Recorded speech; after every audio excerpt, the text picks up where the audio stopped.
This is the Tom Bigby Tales. I'm your host, Shannon Evans.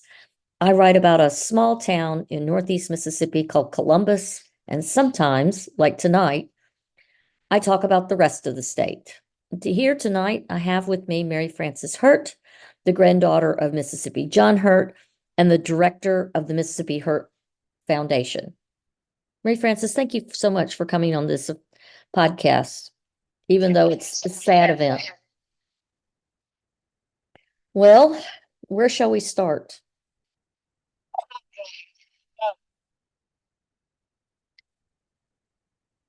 Somewhere in the middle of that, it's just so much. I just don't know where to begin. It's just so much. It's just a whirlwind of just irreversible loss, life-altering things that's happened in the last week. It's just crazy. Yeah, it is. I hate to bring up the sore subject, but start with the loss of the museum. How did you find out and what happened? I know that's a really sore subject and very painful. Okay. I was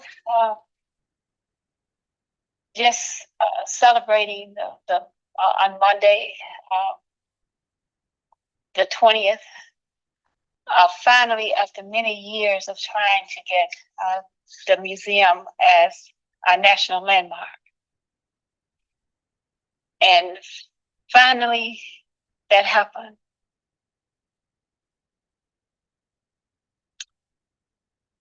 Tuesday morning at 6 a.m., I got a call thinking this is going to be a celebratory kind of thing.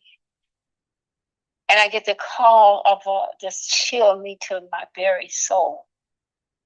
And all my sister could say in a muffled and sad voice, the museum has been burned to the ground. I don't remember hanging up from her. All I know is that my life and everything that I've done these last 37 plus years just went up in smoke. And I experienced a death that is just indescribable. And I know what real death is, to lose a loved one.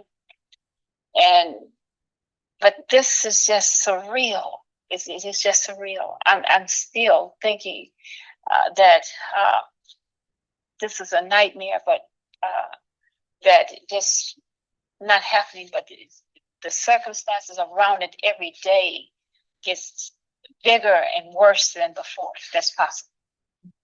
Let's start with, you asked me to go down there, and I went and looked at the site, and I took pictures for you. Let's talk about the locked gates on the house doors and the hinges that I took pictures of, and the hasp lock.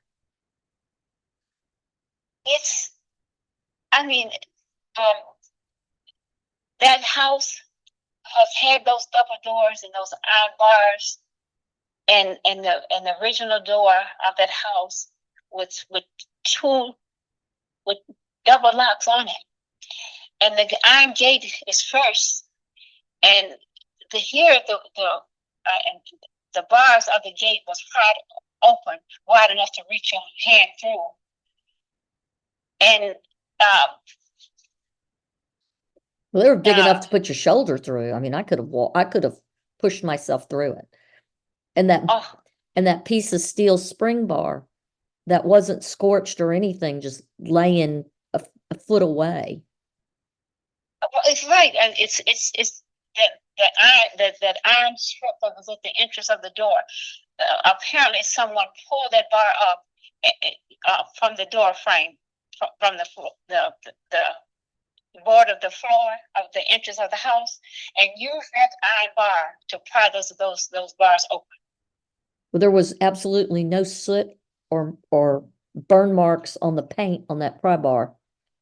No, none whatsoever. And for when the sheriff told me hours after the fire that it was caused by an electrical problem. First of all, that museum is open only by appointments only. The electricity is always cut off by the meter all the time for the last 30 plus years. It's always been that way. And where he said there is a limb that could have hit the meter box. There's no way. It's no, in a field. There's no way. There's no way. I mean, here this thing, the meter box is facing a field. There's no tree near that a branch could reach that. And the branch he held up and that he said he saw and he threw to the side, if the branch hit the meter box, they would have been consumed by fire as well. It just doesn't add up. It just doesn't. Well, and how convenient is it? Hours after, less than 24 hours after this place is declared a national landmark, and it burns to the ground. Well, let's back up and talk a little bit about the sheriff. The sheriff called you, or you called him? I called the sheriff's office. And then at that point, he told you it was an electrical fire? 3 hours later, I talked to the dispatch at the sheriff's office. So less than 12 hours from the fire, he's already declared it. Yes. And he contacted the press, or the press contacted him. He contacted he contacted the press in 3 major cities, Greenwood, Jackson, and Memphis, Tennessee. And he even called the person that Nancy Bell, who was the director who came down and declared the house, that took the final pictures for the magazine. Oh, for the national landmark. Mm-hmm. National landmark, took the final pictures. So he called her to let her know that the museum had burned and it was electrical fire. Why did he call her? When you find that out, would you please tell me? Okay, well, let me ask you another question. Carroll County's mighty small. I know there's a sheriff and a couple of deputies and the receptionist lady who answers the phone at the sheriff's office. Is it usual for the sheriff to call news agencies about a fire in the county?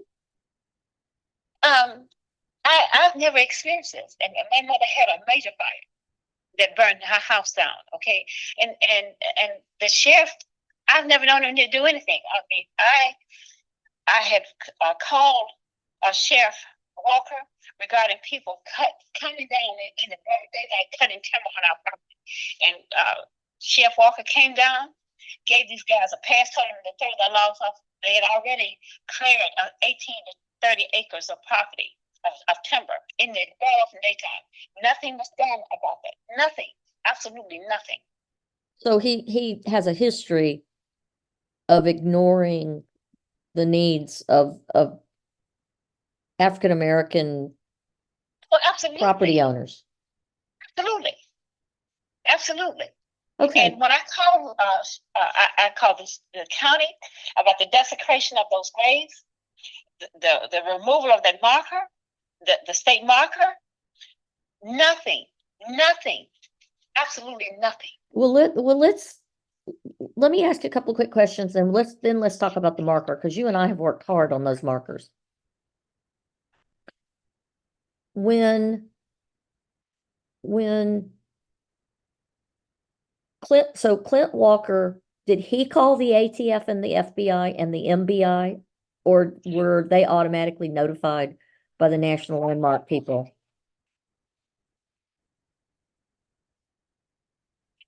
Can you? I can't hear you.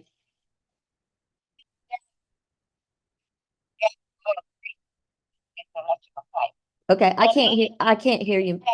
Can you move closer to your, there you go.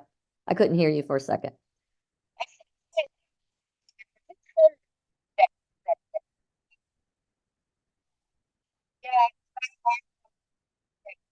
ATF had already declared that they was in concert that this was electrical fire. With all the evidence that was ran around after the fact, those pictures that when Mr. Bailey went out to take pictures, here was items made out in the grass that should not that was in the museum that should have never been out before. And the locks that was in the yard that was that had no shit or anything that was resembled that had been at all. What I find interesting is we still don't have an official report from the fire marshal, the state fire marshal, the ATF, or the FBI, or the MBI. The thing is, nobody. And all of the reports that Sheriff Walker is giving out his various reports, I've gotten information from people on the outside that have given this information from Sheriff Walker, but yet nobody has said anything. No one. Okay. So why is he announcing these things when there's no official word? Well, this is a mind blowing. Every day it becomes more nightmarish. Okay, like today, I spent it dealing with a blues home that should have never been there in the first place in front of this very store, who was the cause headquarters of community all of my life. And my grandfather in his lifetime was never allowed to go into that store, let alone play there. Yeah. And as you know, Shannon, we took this to the Blues Commission, and they agreed for us to relocate it. Yes. And after numerous times getting in touch with Josh Hershey, the candidate who is responsible for doing things like that for the Blue Trail Markers, and who placed, which was who had the county roads commissioner had placed that marker there some 24 years ago. And granted, Josh wasn't the one who put it there, but he agreed that he would relocate it based on the permission of the Blues Trail Commission. And so we had planned to relocate the marker for the October 4th and 5th Memorial Walk, and it didn't get done. So I called Walker, Josh Hurst. Josh Hurst at the last of January to prepare for Black History Month for February for an event to have children from the local school to come for a tour and watch the historical project that was installed by Carnegie Mellon University. He never called me back to date, and only to hear through a second source that he didn't move it because the owners of the Valley store wouldn't allow him to come on personal property. That's insane. But he never would return your call. Calling him about this marker that was not stolen, and they're getting all the press about the store was broken into, and the Blues Trail marker was stolen, and they're all up in arms about finding it. And let you know it's not stolen; it was relocated as sent a letter to the reporter. Let me pause and read the letter real quick. Okay, just for a sec. Let me pull it up and read it. It's gonna take me a sec. Sorry about that. It says, I got it in my I'm gonna I'm sorry, 1 second. Wrong letter. Here we go. Here it is. It says, relocation of the Mississippi John Hurt Blues Trail marker. Dear Carroll County Commissioners and Supervisors, the Mississippi Blues Trail was implemented by the Mississippi Blues Commission in 2006 to place informative markers in and around historical blues sites throughout the state of Mississippi. These blues sites were related to the birth, growth, existence, and influence of many blues artists, both men and women of the state, and in some cases beyond the state. The markers can be found on city streets, near train depots, cemeteries, clubs, and churches. Since the commission's inception, 212 Mississippi Blues Trails markers have been erected throughout the entire state of Mississippi, as well as in 10 other states and 4 other countries. This iconic trail has become the most heralded music trail in the world. The Blues Trail is fondly known as the world's biggest outside museum and is visited by tourists from all 50 states in the United States, as well as attracting countless visitors from many other countries. Paragraph 2. Mrs. Mary Frances Hurt brought to the Mississippi Blues Commission's attention that she and her family believe that the current location of the Mississippi John Hurt marker was better located in front of the John Hurt Museum on Route 109. She made a presentation to the commission. A vote was taken and approved of the relocation. We are writing to inform you of the commission's approval. Any assistance you can give Mrs. Hurt and her foundation to accomplish this would be greatly appreciated.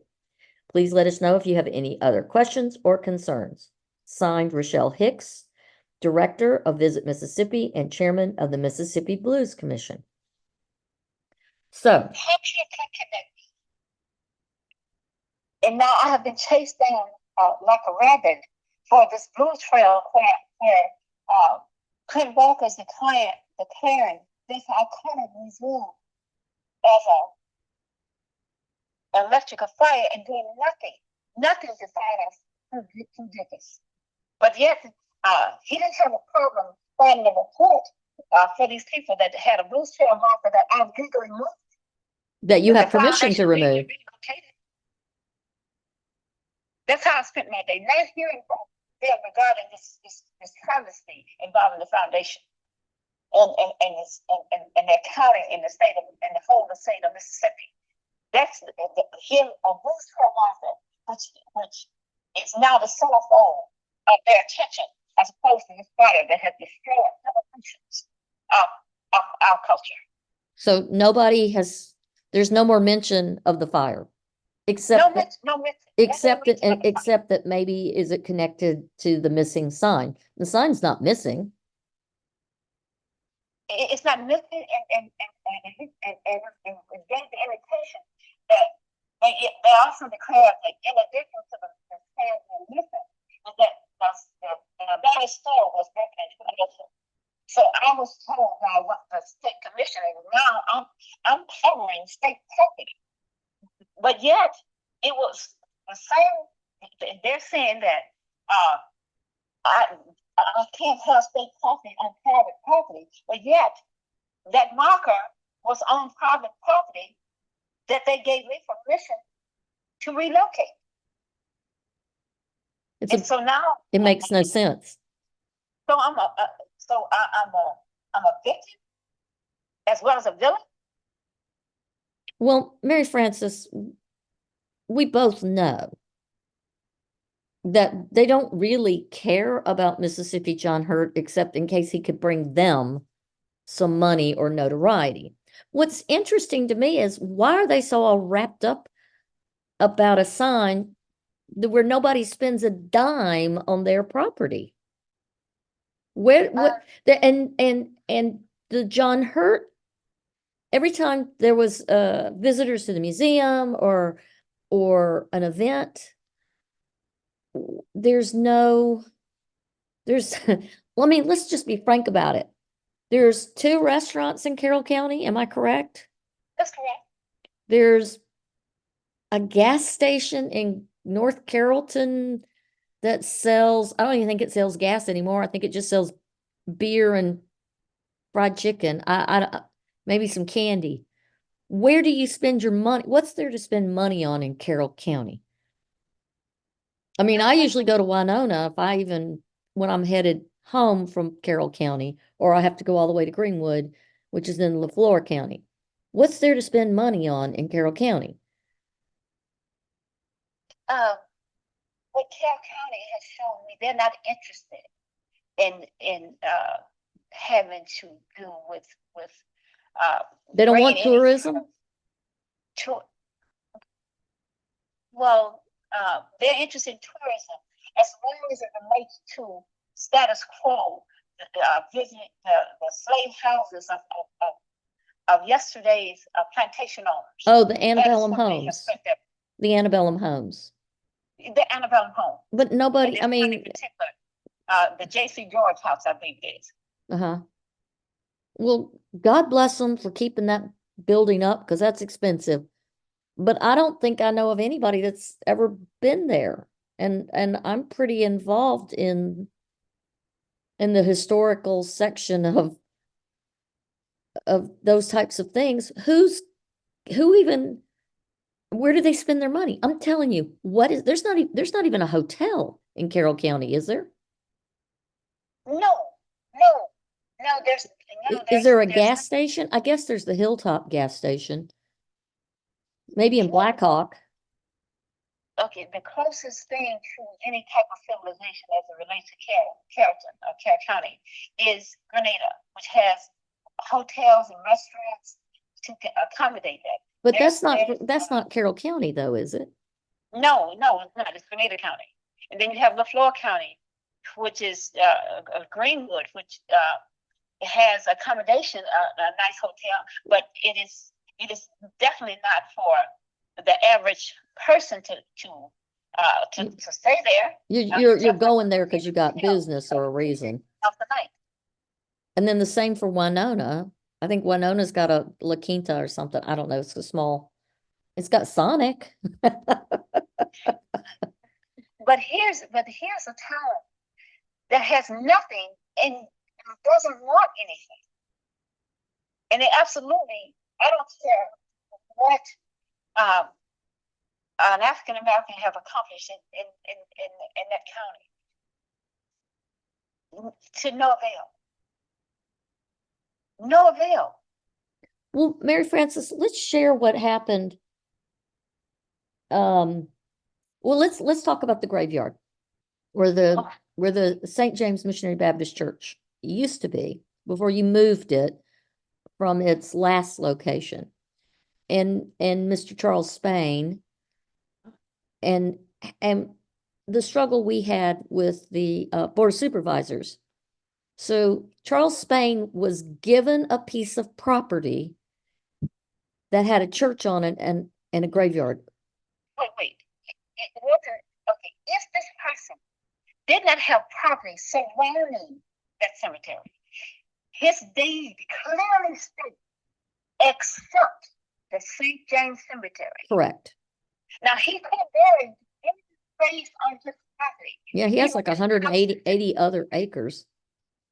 He could have, I mean, he said this one in the face of somebody else and has his bench on a grave site right now as I speak. There is nothing more degrading, more dehumanizing than that. That is a Native American, African American cemetery. That ground is as sacred to my people as any cemetery would be to any other group of people. It's just degrading, and it's just completely heartless. Well, let's talk about that piece of land, because not only was it the church to people who were enslaved, and then it was the meeting ground after. It was still a church, it was still a burial space, but it was also where the school was for the children. It was the hub of the African American community. Mm-hmm. It was the social center. It was the edifice. It was the whole center of the social activity that there was of any activity for African Americans. Mm-hmm. For generations. Since 1837. That's a long time. Well, And across the street is where your grandfather is buried, where Mississippi John Hurt is buried, and his son Johnny. And your father, who is his son, TC, Right? His his daughter, mother, his mother, his father, his father's father.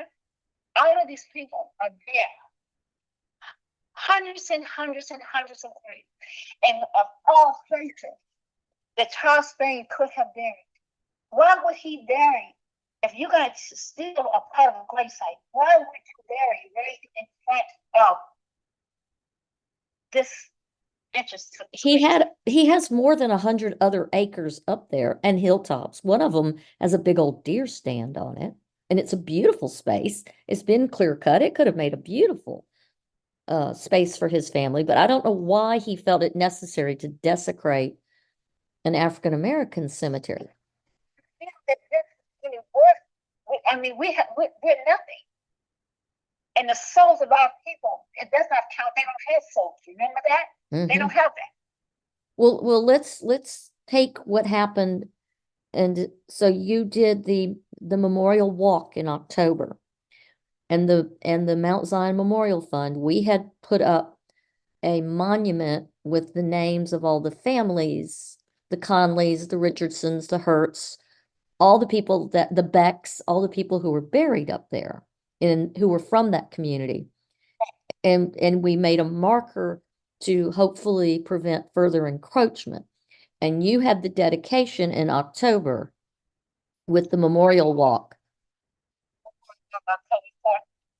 And you had people there from all over the world. Tell us who were some. All over the world. All over the world. There were people. Well, wait a minute. Hang on. You had people there because I have a YouTube clip.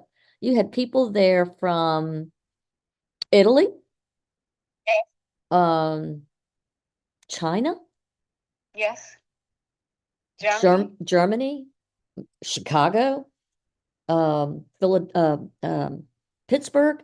You had them. I mean, they were from California. There were people from Memphis, all over the place.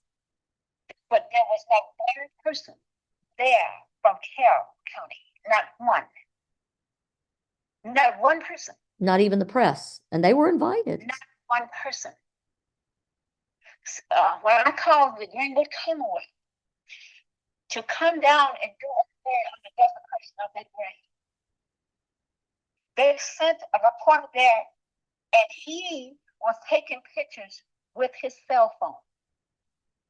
And I asked him, why aren't you going to write a story about them? I mean, there are hundreds of people out here whose families are out here that are concerned about this travesty. He told me, I don't know what he tell me the truth about. I have to talk to Charles Spain about what he did this. Wait, Charles Spain is going to tell you. Wait, he's the one who stole the land. The Mississippi John Hurt documentary. He was at my house taking pictures of Dave Bowman, who had worked at the Greenwood Commonwealth, giving me a picture he had taken out of the house before it was moved in 1970 something. And he was there to take pictures. He was on the front and back page of the cover of the newspaper. And here I called him out the very next day to do an article that was a urgent concern. It was more important than him taking a picture with me than giving back a photo. So wait, did that I Like Ike thing, did that Roosevelt thing get burned up in the fire? No. No.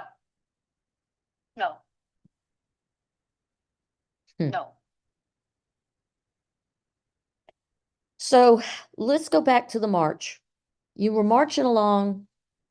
You're getting ready to go dedicate this beautiful, really tall stone that has that commemorates all the families. Beautiful. And all these people from all over the world were there to help you celebrate and to celebrate your grandfather. And what did the Spains do? This guy came plowing through the crowd in a big truck, having the people to scatter as he's mowing down this road and rush ahead to go and put up He had an orange extension cord. an extension cord on the entrance to this grave site that has been burial place for African Americans for 200 plus years. And here we're walking, and everybody, especially the people from the other countries, was standing just struck and shocked when he started shouting racial slurs to me. Mm-hmm. Luckily, I mean, one of the guys from Germany and China took pictures and took a video of them. Yeah. Because they just couldn't, but that only to show them what happened at this event. So it's just in case it says my imagination. The next day it went viral.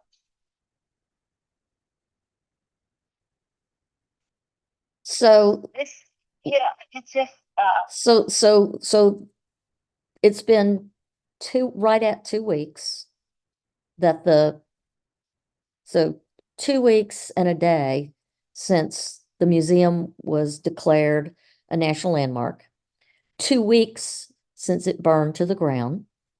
I haven't heard anything. Not one single statement from the ATF, not from the Carroll County. Although when I called Cut Walker, he told me automatically that it was electrical fire. And he said, call me back and I'll tell you what ATF said. But I can tell you right now, we all agree that's electrical fire. So then what's the point? There is no What's the point of me trying to? I know what the verdict is going to be, and you were there when I was explaining to the sheriff. That's a crazy on the grave. He's saying to me, "Well, you have a lawyer? It's gonna do anything about it?" Well, so let's go from let's go back to the sign thing. What happened today? I helped you put together the call and to send that letter we read about the Blues Trail marker to that the sign isn't, that they're declaring the sign's been stolen. Waiting for any kind of word on this disaster that has just devastated me and all of his fans and those people around the world who genuinely care. I don't have an answer for that.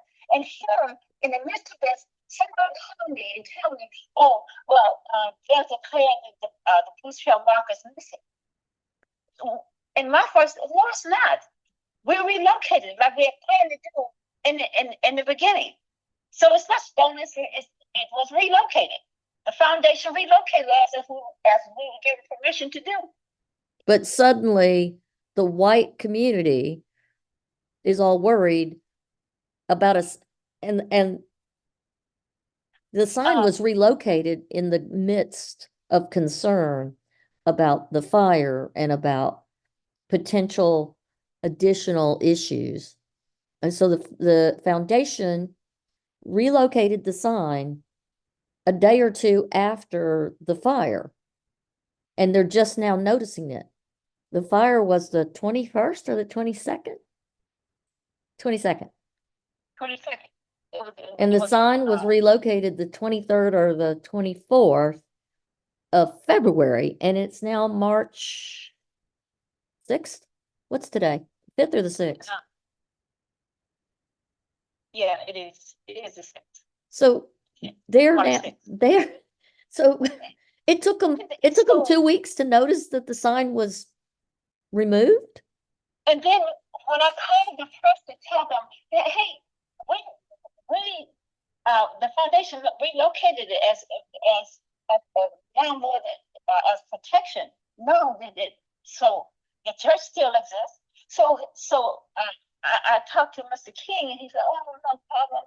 And we understand, and we're going to do our best to support you in this and whatever. No problem." So wait a minute. Who's Mr. King? Who's Camille King? He's the director of the Blues Commission. Okay. So hours later, he called me back in a ticket saying that, oh, well, everybody's instead to tear it down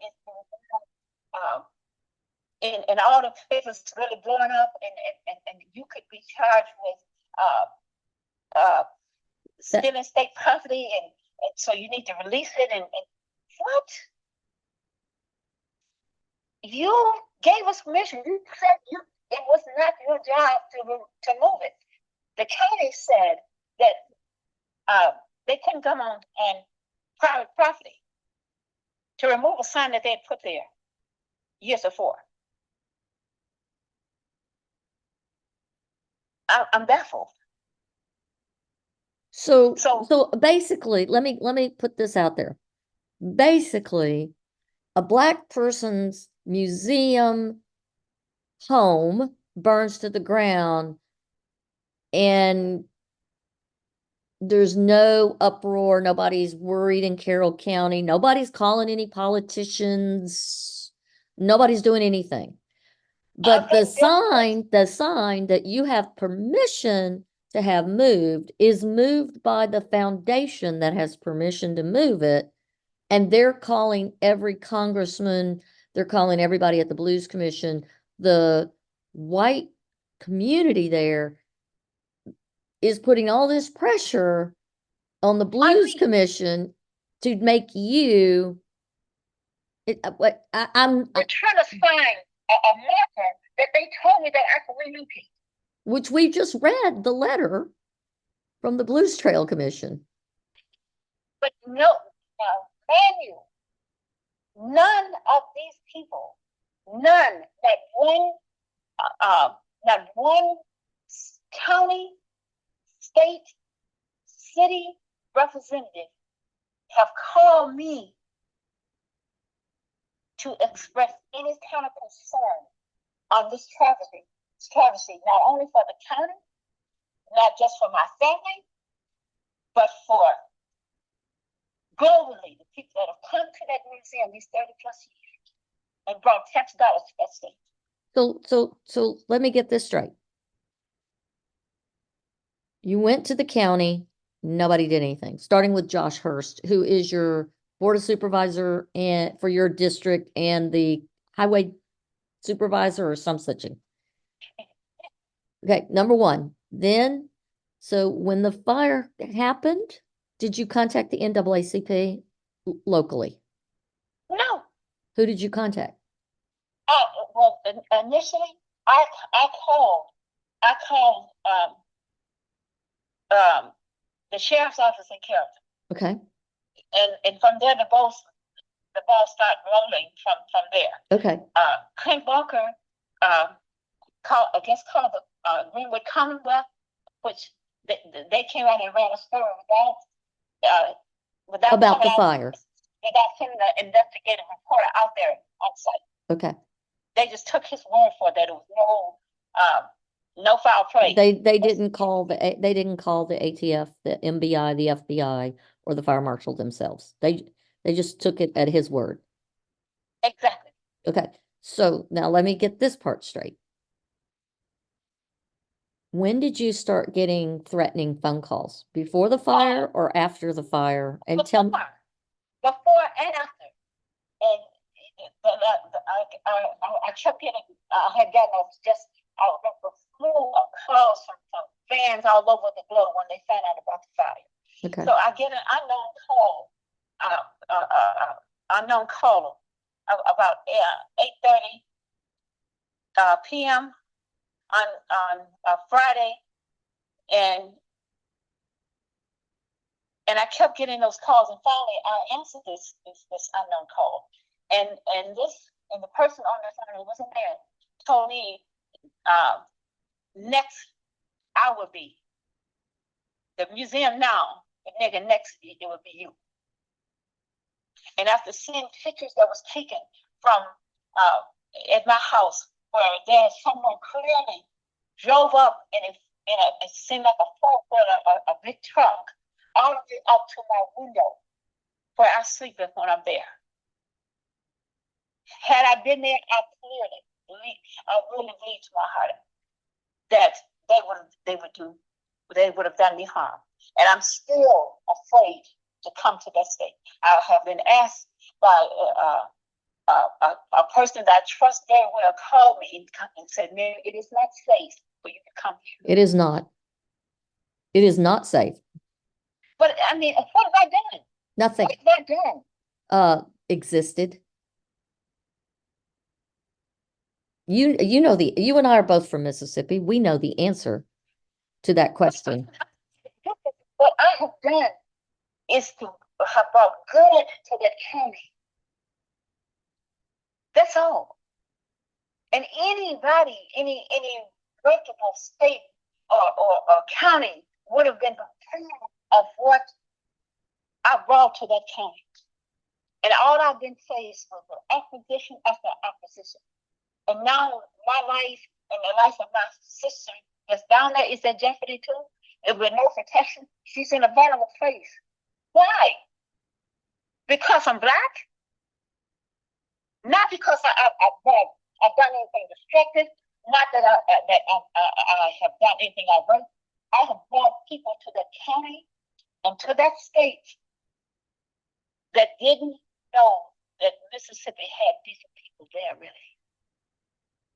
And that blues trail, as we have brought people from all over the world. But yet, in this county, where the most iconic bluesmen live, is not welcome. Do you know that John Hurt's sign in his home, that Blues Trail marker is the most visited Blues Trail marker? I'm pretty sure that's correct statistic. Is the most sought out Blues Trail marker. I have had people from all over the world who have come just to find his grave site. I have thousands of coins over the years and blues picks from various countries that they leave on his grave site. And flowers, a lot of flowers are left there. And people come. I've had interviews from magazines from all over the world. This Carroll County has been there where this house is. I have magazines from Time magazine from China, in various places, various countries that have come there and took pictures.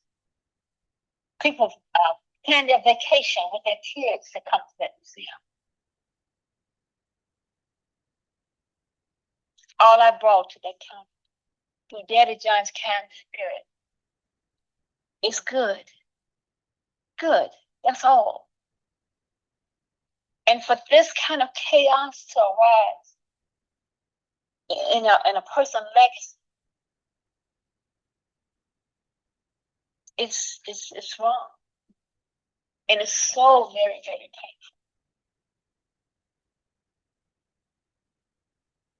painful. I'm so depleted. Well, Mary I'm Frances, just at a loss for. so Mary Frances, if you would like to tell people what can people do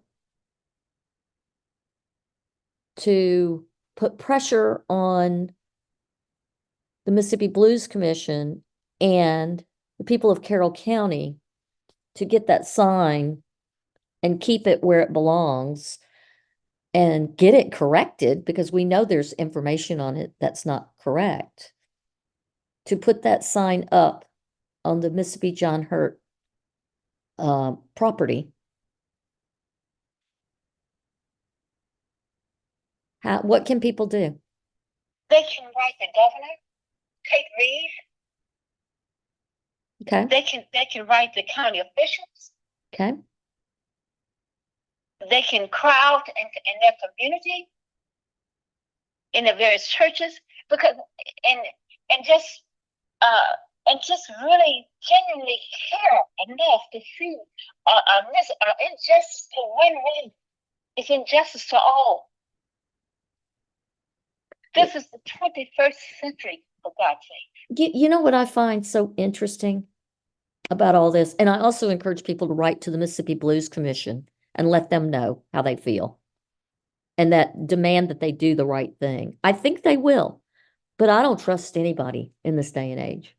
So I'm gonna say something. My mother is from Yazoo County, Mississippi. She's a very humble woman. She's an incredibly well-educated woman. And when you and I wanted to go to the Mississippi Blues Commission, you said, I'm gonna get a hotel. And I said, no, you're not. We're gonna go stay at my mama's house. Yeah. And you got to stay in the pink bedroom with all the pillows. And then we ended up bunking together because I mean, Shannon, all of those great experiences and all of this, I mean, of all of the places in the whole wide world, here is this little town that Daddy John sung about, that brought people seeking this place that he loved so much. Well, that's where I was going. My mother sat there and listened to you talk about your grandfather, and she looked at me and she said, all he sang about was love.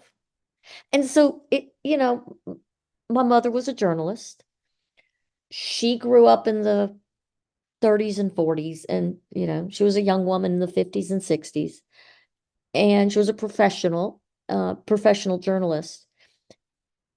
And she was like, people don't understand how important John Hurt is, and the Blues Trail, and the people in the blues.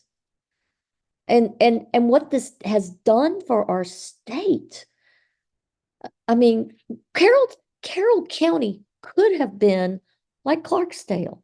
Now, maybe they wouldn't have had all the big fancy hotels and stuff, but they could have captured their own history, and instead they let it be destroyed. And they keep destroying it, and they don't care. But the thing with this is it cannot be the onus of a small county that is only history or their fame is known for the greatest lynching. Well, what do you expect when they still have the Confederate flag flying at the courthouse? I mean, Yes. do you remember where we sat in the courthouse? We sat right under where the lynchings were, or excuse me, they called them hangings. Where the hangman's noose hung. Remember, we sat right over the trap door. And I remember even greater, when I first started the foundation some years ago, and the mayor asked me to come and talk to her. I invited her. She invited me to come and talk to her. And when I got to her office, I was waiting, and she had a 11 by 14 picture on the wall. And I went up to it and looked at it with interest. And I finally realized it was a picture of a lynching. Oh, good Lord. With a crowd of people gathered around, picnic baskets and on the ground. And she said to me, she broke my shirt when she said, "That's a nice picture, isn't it?" Oh my God. God. Our last that we had in a nice picture. Yes. Oh my God. And she said, well, you must be Mary Frances. You want to come in? No, thank you. I don't want to be your last picture. I want this to be your last one. Okay, on this picture right here. I don't want to be in a fight. Oh my God, that's horrific. I was stunned. Stunned. But I'm telling you, this journey of this bringing this museum back, and it is no longer shocking to me. It is unbelievable to think what I'm going through. It's unbelievable. Well, Mary Frances, I know we need to wrap this up and I want to continue this conversation again. Because there's so much more and I know more is going to happen tomorrow. As you continue to deal with the ATF, the fire marshal, and the sign, that bloody sign, I can't help but think that there's a connection between us trying to get that sign moved and I had just sent another email around to the county officials. I had been in the courthouse just before the fire. I mean, the week before. We had so many conversations about what still needed to be done and why that sign hadn't been moved. And that was when I had that conversation with the person at the Visit Carrollton, their convention, their visitor center, who told me that Josh Hurst wasn't gonna move that sign because it was on private property and he couldn't move it. After we had been told over and over he was gonna move it, and then suddenly to find out through the grapevine. Not even the decency of a phone call. No, we found it. If I hadn't asked that person, and then that was on Friday, and on Monday, it burned. There are no coincidences. I will put myself on the line on this 6th day of March 2024. I may not ever find out who did this in my lifetime, but I will bet everything that I worked for, materialistically, that I own, and all the years that I have put into this. I believe with all of my heart and soul, the political body of Carroll County, from the county board of supervisors, the sheriff's office, Josh Hurst, all of them, if they did not set that fire themselves personally, they know who did. They know who did this. Well, it's just, I called about the sign. I talked to that person on Friday. On Monday, the house was put on the National Register, and on Tuesday it was gone. Tell me, somebody explain to me how that isn't related, and I'll tell them. If you have dementia like I do. Oh, God, that's true. That's true. According to the sheriff. I have dementia. Yep. So you must have dementia. I must. I'm just crazy as Mary Frances, we can't solve this tonight, but I'm gonna, you know what?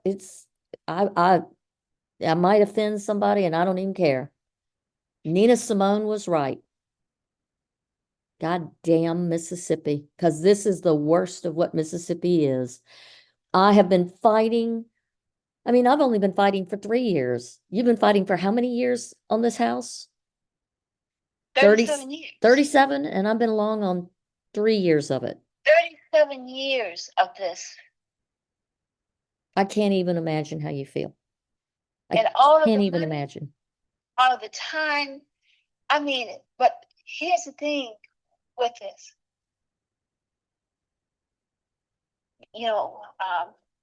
God bless our Browning, sweet, sweet soul. He was a white guy. As I was cleaning out the house, he came down. He was a fan of Daddy John. Mm-hmm. And this guy was so kind and so good. And he could play, he entertained the people as they came from various countries and other states to the museum for years. For years. And art brought the good of that county to that little house. and they preserved it. They kept it. A decade later, a wave came through Greenwood, where all of these people that used to live on the affluent side of Greenwood have peppered those hills, fleeing African American from their community. And where this property is, where the museum is a hiding place for people who hate like that. I know. Destroy the house.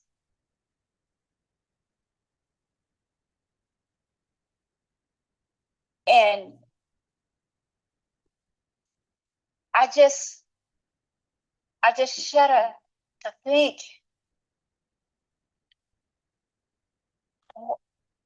I mean, to try to explain to those people. I mean, all for the last week, Shannon, it's people calling me from other countries, various states, trying to wrap their head around this craziness.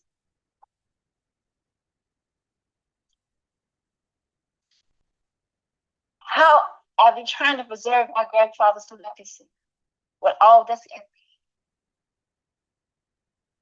I don't know how. I don't know how to do that anymore. But where do I go? What do I do? And why do I have to question something that is a part that should be a pride of everybody who lives in the state of Mississippi?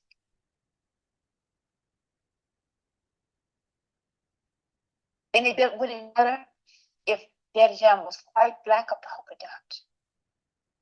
This is a cultural. It is the one thing that I found that I found some reckoning in my soul is through music. Through music, that is the common denominator that has brought that great that sealed that gap of the division that has separated us as a culture, as a race of people. I was taught through the legacy of Daddy John to treat people and accept people for who they are, like by their skin color. And I'm telling you, Shannon, God forgive me. But what has happened has taken me back down those dark roads that has brought us so far. And I can say with affinity, Carroll County is absolutely the worst place on this earth. I've never encountered so much hate in my life. Never. Me either. And I've lived all over the world. I mean, it is just despicable. Despicable. Mary Frances, I want to thank you. We're going to encourage people to write to the Mississippi Blues Trail Commission, to the governor of the state, Tate Reeves, to the Carroll County, Mississippi Board of Supervisors, and to local law enforcement to demand a fair and impartial investigation into the loss of the Mississippi John Hurt home, museum, and to ensure that the Blues Trail marker sign is moved where the Blues Trail Commission said they were going to move it to, which is onto the Mississippi John Hurt Museum property, which includes the St. James Missionary Baptist Church that was moved to that property.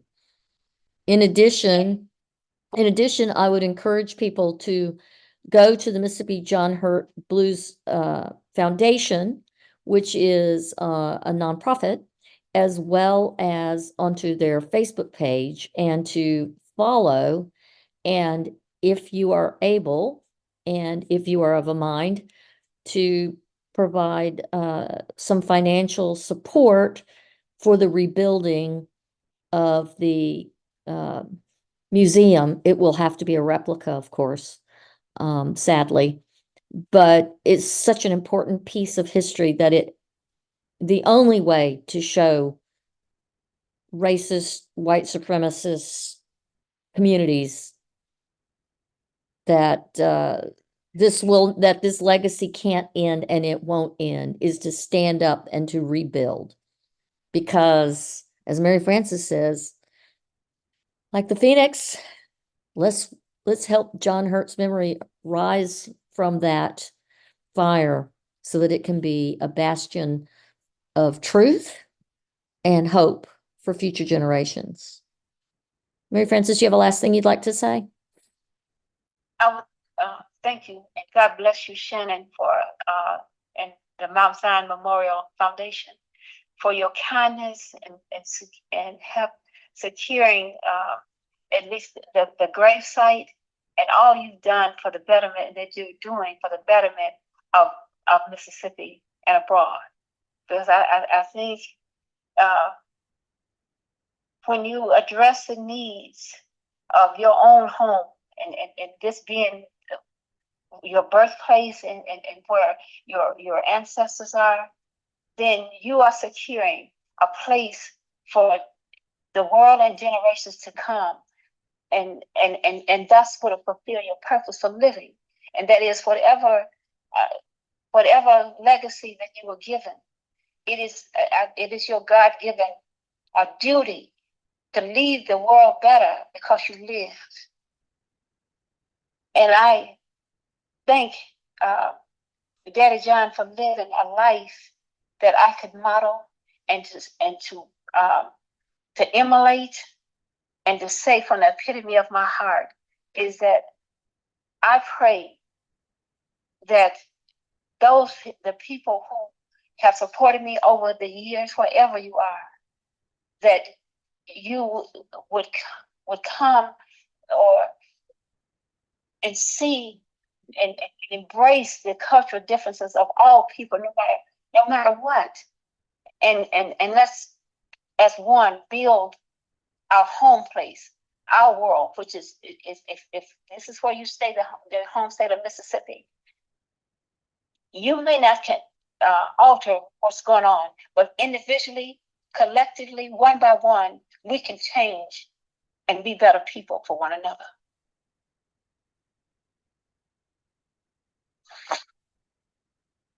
And I've been blessed having experienced that from people. But I want to feel that my support, Shannon, before you and Tita Wayne came along, I've never gotten any type of assistance until you and Tita Wayne and the Mount Zion Memorial Fund came along. And to have that assistance just gave me hope. And a huge hole was punctured in my confidence in Mississippi being a welcoming place for my culture, for securing the legacy, the cultural, being a part of being a productive part of the community at large that my foreparents have contributed to make life better for me and for my generation and others to come. And I just, and as our land has been taken bit by bit, and that little corner that we have that I've opened up to the world to come. Shannon, I'm just praying and asking people to just make some small contribution to, and I'm not talking financial, making a call if you care to your local official, to the state, to the governor's office. Express your concern if you care. And I believe that that will make a difference. I really believe that. It will. It really will. Your voice matters. People's voices, people don't understand the power of contacting their elected officials. Mary Frances, can we continue this conversation again in the near future? Yes, yes, we can. Yes, we Okay. can. And if anyone have any questions, they can. I would be happy to address those if they want to Okay. fill those to you. Okay. I would definitely be happy to entertain those questions. Okay. Well, God bless you, Shannon. Have a wonderful night. thank you, Mary Frances. I give my love to you. And this is the Tom Bigby Tales. Until next time. Good night. Next. God bless.